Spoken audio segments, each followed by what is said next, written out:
Okay, so if we go back to 1450 in Russia, we're looking at an area that was uh, some of the territory still controlled by the Mongols, driving the Mongols out into the east. And so Russia in 1450 was not very connected to the rest of Europe. And so what will happen over the early modern period and into the modern period is Russia will emerge as a European power. And so we're going to look at that development first, and where Russia comes from and how they come out of isolation. So what we are getting to early on is the rise of the Tsarist system in Russia. And so you have in the bottom left Ivan the Terrible, who is kind of you would think this would be an easy way to interpret history. If he's known as the Terrible, then he's not worthy of admiration. But in Russian history, Ivan the Terrible is in a lot of ways the creator of the Russian state. So he's the father of the country. So is it, what's more important, the terribleness of Ivan or his role as creating the Russian state? So he established this pattern of absolute czarist rule, what we could call autocracy, where the czar is the government. And so this makes things very convenient for the czar. As we see under Ivan and subsequent czars, if the czar moves from one place to another, the government just goes with them because they're the government. So Ivan had killed his heir in a fit of rage, and you can see him there in the bottom left cradling his son. And he apparently regretted it so much he banged his head against the casket at the funeral. And the other son was not as talented, doesn't last as long. Then you have a civil war that is known as the Time of Troubles. The Time of Troubles will end with the nobles, the boyars of Russia, choosing the Romanov family, which was connected to Ivan the Terrible's family. And the Romanovs will control Russia from 1613 until 1917. So you kind of establish that system right from the start. But you can see on the map that that version of Russia is isolated. Archangel, the port up there to the in the north, was Russia's main port, but was iced over for part of the year. So there were communities of Western European merchants in Archangel and even in Moscow, but there was very little direct trade. And so Russia then, in this period when the Renaissance is going on and the Reformation and the scientific revolution, Russia is not experiencing those things. They're behind. And so the relationship between the boyars and the serfs very much encapsulates this. The system used by Russia by the time we get to 1600 is more or less the same system that the Western Europeans were using back in 1200. It is nobles on estates that were largely self-sufficient, dominating serfs as labor. They would use, and here's your favorite part I know, primitive agricultural techniques to control, to produce. So that would mean that at this point they are heavily reliant on physical labor. The innovations that would start to enter into agriculture, especially after 1650 in England, those aren't going to become a part of Russian agriculture, not really, until Stalin's time, right? So there will be some prosperous peasants by the time the 20th century begins, but even when the 20th century begins, encouraging peasants to be more productive and to adopt the latest technology is a hard sell.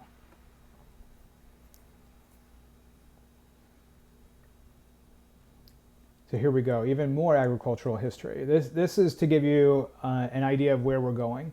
So this is Peter the First, Peter the Great. So it says, little is achieved in agriculture, which simply remained medieval. And so we're going to come back to this theme again. The supremacy of the local noble over his people was deeply entrenched. We talked about this a little bit with Prussia already. What we mean there is that the local noble is in control of the court system, is in control of the police, is basically judge, jury, and executioner. And so if the noble is also in charge of the economic system, the estate, then you don't really have any separation from the peasant perspective between this exploitative overlord economically and the person who's running the political system. All right, so that brings us to the Russian version of absolutism. And so absolutism, remember, it refers to centralization. No king is ever going to have so much control they can just do whatever they want, which is sometimes how students see absolutism. It just means that there's greater military centralization before, there's greater control over the economic system than before, there's greater control over all of the parts of the empire than before. All right, now when we look at the impact of commercialization on Russia, we have to start with the fact that there wasn't much commercialization in Russia. Right? That means there's not much of a middle class. It means that there haven't been changes in terms of artisan production all that much. So that brings us to what exactly the impact would be. Well, as commercialization in the rest of Europe picks up, then Russia becomes something closer to a colony of Western Europe. They are going to produce raw materials that we need in Western Europe in exchange for Western European manufactured goods, or in exchange for Western European goods that would be carried from Asia. And so just as we would see the increased use of coercive labor in the Americas in order to produce raw materials like sugar, we would see the increased use of coercive labor in Russia to produce these raw materials. That would be serfdom. So we already have this going, this pressure to use serfs more exploitatively in order to produce raw materials as cheaply as possible and get them to the market. So then we enter Peter the Great, maybe the most famous of the Russian czars. So he is most famous for his embassy to the West. So growing up in Moscow, Peter had come into contact with those diaspora communities of European merchants that were living near Moscow, and that had led him to understand just how far Russia had fallen behind. And so from Peter's perspective, this is all about his personal power and the power of Russia. That is the aim. The aim is not to create an enlightened society. The aim is not to make Russia more efficient per se. It's to enhance his power. And so the reforms that I've mentioned there, these are just some of his reforms. So one of them is called state service. So Peter travels throughout Western Europe on his embassy, and he tried to go incognito, but he was 6'8" and had an awful temper, so everybody knew who he was. But nevertheless, he's able to visit a lot of places, and they respect his wishes to fly below the radar. And so he observes how the French system, for instance, is far more efficient than his, which means the French monarchs are more powerful. And remember that France had got to that spot by recruiting members of the middle class into the bureaucracy. Well, Peter doesn't have much of a middle class. They don't have a lot of artisan production or trade. So instead, what Peter is going to be forced to do is basically recycle the nobles and kind of reshuffle the nobility. That's what state service does. State service says that your title as a duke or whatever it may be is tied to your service to the state or the military.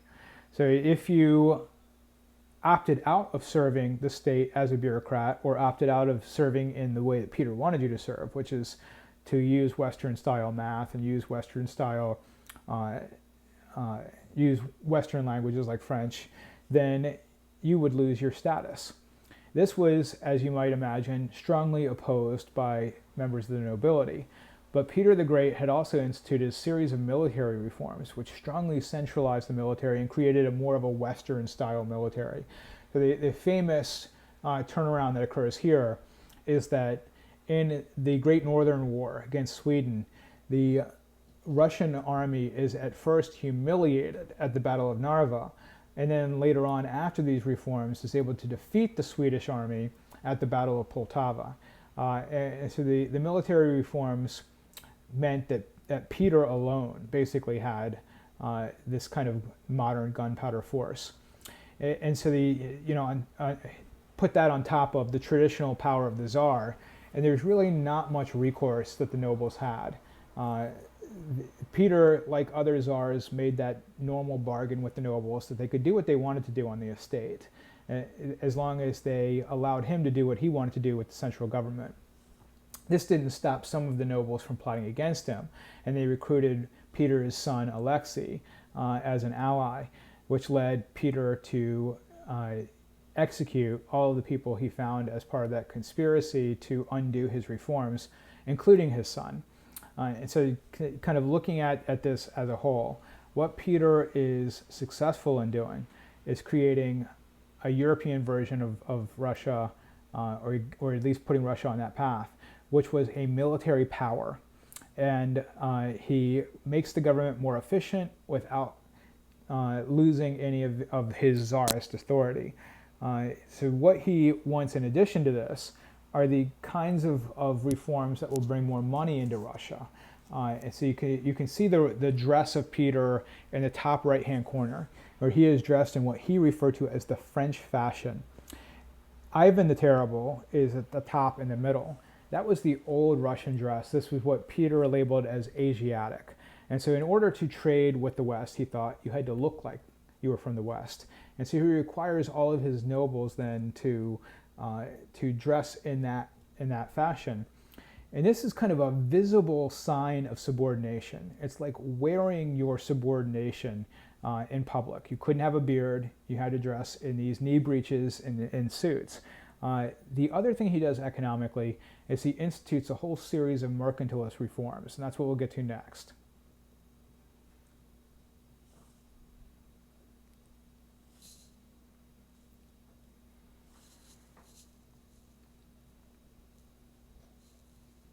So what we see here is that Peter, in a way, is using mercantilism traditionally. Mercantilism involved heightened state power over the economy. We definitely see that here. It involves the government setting guidelines for what can be imported versus exported, which we see here. But otherwise, Peter goes at this in a very different way than what we would see in the West.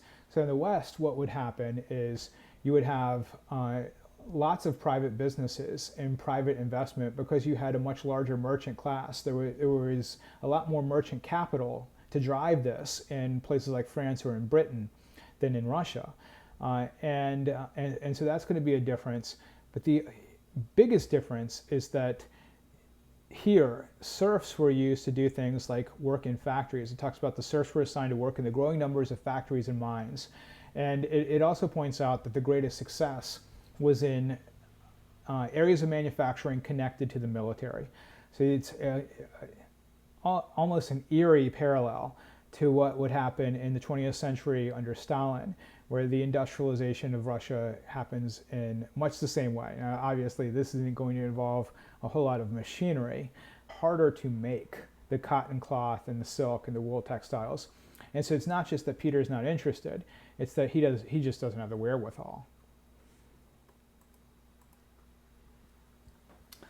All right, so that brings us to the next phase in Russian absolutism, which is Russia during the Enlightenment. And Russia's elite was pretty connected to the Enlightenment. The language among the Russian nobles would have been French. Russian was still considered to be, at best, something only used informally, at worst, a barbaric language. And this was the judgment not of people outside of Russia, but of the Russian nobles themselves. And so part of what brings Russia into the Enlightenment is the rise of Catherine, which we'll get to in a minute. But I mentioned Russia as a European power. And so Russia, using Peter the Great's military, had defeated the Swedes, had expanded into parts of Poland, had expanded at the expense of the Ottoman Empire. And so that gave Russia far more access to Western markets than before. St. Petersburg becomes Peter's window on the West, bringing in Russian trade or Western trade. Western merchants were given monetary incentives by the government to settle in St. Petersburg and open up shops there. So it does become a European power. And in the 7 Years' War, Russia enters the conflict on the side of France and Austria. So that enlightened absolutism takes much the same form in Russia as it does in places like Prussia or in Austria. It tends to mean that there is a stronger organization of the laws, and that you're going to do things to limit these irrational practices like torture. And so the monarch most associated with enlightened absolutism in Russia is Catherine, who was not Russian, who was not a Romanov. She was a German princess. So you had a female czar before her, Elizabeth, who realized that she was going to die without an heir. And she brings in a German prince who becomes the Tsar Peter III. And Catherine is brought in to marry this German prince. So both of them are German, and neither one was Russian. Catherine had to take a Russian name, and so this is not her name. This is Ekaterina, is what she becomes known in Russia, after she is baptized into the Orthodox Church, which she had to convert to in order to marry into the royal family. So Peter III is the Tsar that withdraws precipitously from the 7 Years' War just because he liked Frederick the Great. And that turns the nobles completely against him. They support Catherine when she usurps the throne. And so she takes power in 1762. Peter III ends up imprisoned and then killed under suspicious circumstances in prison. And so Catherine was definitely a participant in the Enlightenment. She invited Diderot, the encyclopedist, to Russia. She corresponded with Enlightenment thinkers. She seems to have genuinely believed that something needed to change in the treatment of the serfs. But as a usurper, there were limits to what she could accomplish. I mean, we mentioned that Frederick in Prussia would only go so far as he could go without risking his throne. And Catherine was the same way. So she does call an assembly, a national assembly, the first national assembly ever in Russia, to rewrite the laws. But then when it becomes clear that there were entrenched interests opposing any kind of sweeping reform, like the abolition of serfdom, she gives up on it. And so ultimately what we would see in Russia is that Catherine sides with the nobles against the peasants. And so there was one particular episode that illustrates this very well and brings her to this decision. While Catherine's armies are off fighting the Ottoman Empire, a former serf, Pugachev, sets off an uprising claiming to be Peter III and offering to free all the serfs. And the Pugachev rebellion was successful over several months. That the Pugachev rebellion redoubles Catherine's loyalty to the nobles, and so she ends her reign by giving the nobles even greater control of the serfs than before. So the other thing that we would see in so-called Enlightenment Russia were these outbursts of anti-Semitism called pogroms. And so pogroms are technically not authorized by the government. So they were often characterized by the Tsarist government as kind of random outbursts of anti-Semitic feeling. And when in reality, there was, at the very least, official allowance of these kinds of outbursts of violence. So we have all kinds of accounts from pogroms where the police are just standing there doing nothing while Jews are being beaten and their property stolen or worse, killed. And so as we get to the end of this period, some of these pogroms involved hundreds or even thousands of casualties. So there is a very strong strain of anti-Semitism. For a while, Nicholas II, the Tsar who ends up overthrown in 1917, was able to play upon those kinds of anti-Semitic views. All right, so I'll stop here and we'll get to